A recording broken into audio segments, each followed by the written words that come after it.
All right, starting winners semifinals. I think we're gonna see Hugo versus who is this again? Urien. Mr. Beluga.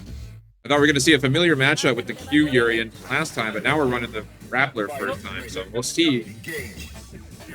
I wonder if he's just trying new things or maybe just. Akumu plays a bit of Hugo and a bit of Q, so it depends on how he feels, depends on the matchup. Maybe he just doesn't want to fucking, battle charge inputs all day with his own.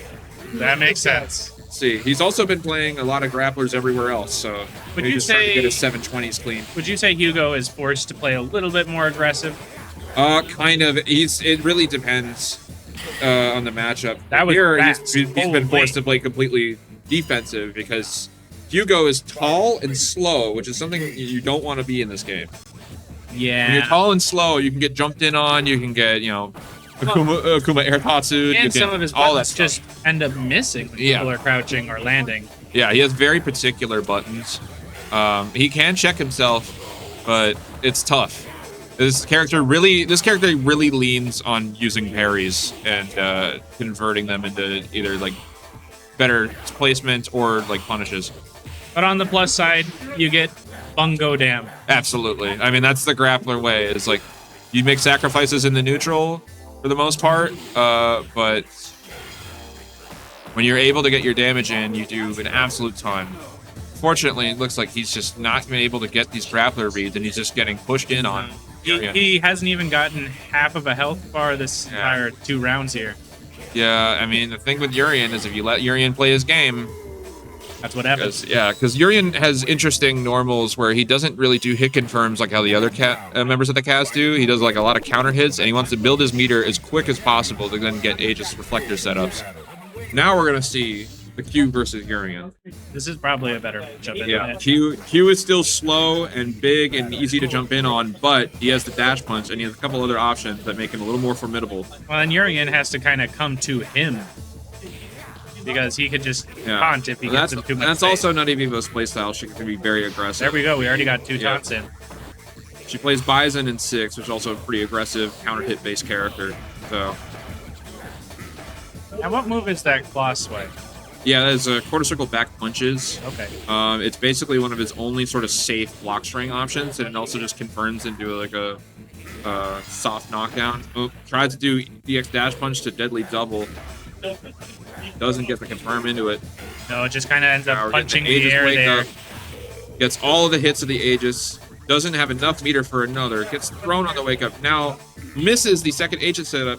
That fireball was meant to be an Aegis on top of the fireball. But look at how little damage that ended up doing. Ooh, tried to go for the red parry during the scratches? Because and ended got up having 3 taunts. Or hit. Really proper. saved Akuma there. Or, how do you pronounce it? Akumu. Akumu. Forcefully. Everyone's on a first name basis. That is probably one of the only locals that everybody just calls each other by their first names. Except for me. Oh, look at the blocks on that Aegis. That was beautiful. All right, gets the throw. Tries to go for the overhead. That's the thing. Urien has just a lot of single hit options when he doesn't have his meter ready. Super punished for trying to rip that taunt there. The EX Chariot Tackle doesn't have the meter for the Aegis setup now in the corner, which is going to be trying to build that meter back up with these really good normals. That's the thing. Urien can't cancel his normals like other characters, but he has very good ones. There it is. It's back. There's the Aegis setup.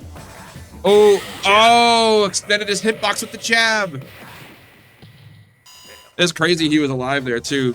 That is like the absolute minimum zone you got to breathe in front of an Aegis Reflector. Both these characters have moves that allow them to dash in from quite a distance. And they're both basically the same input. We got a shoulder bash, we got a... Because they both are like, they're both charge inputs. They both have to charge for about 30 frames, half a second. Yeah. Similar to like hold down and then up into kick for Chun-Li. Yep. Okay. Except for they're holding back. Right? Yes. And that's going to affect a lot of this matchup. That's where we're seeing a lot of the car crash neutral. We're just swinging at each other for full. Yeah, basically you see them... Because both characters get a lot off of their dash specials. You see them at like a couple character distances away, and then all of a sudden they're bursting right into your face. Yep. And as we were talking about that, NuttyVEVO took the round and took the game. wasn't able to get the game going with Q. I mean, we've seen it before. It can go either way for them. Yeah. She just got her Aegis setups. She had a really great one where all the hits landed for their setup on top of the normal she pressed afterwards. But also had one where Akumu was able to block every single hit. So I imagine, depending on how this bracket goes, we can see this matchup again and see how it shakes out. I think just the mistake was the first round Hugo. You just got to have the right reads on a Urien to be able to capitalize on that matchup, and it just wasn't going to work. But for next time, maybe we'll see something different.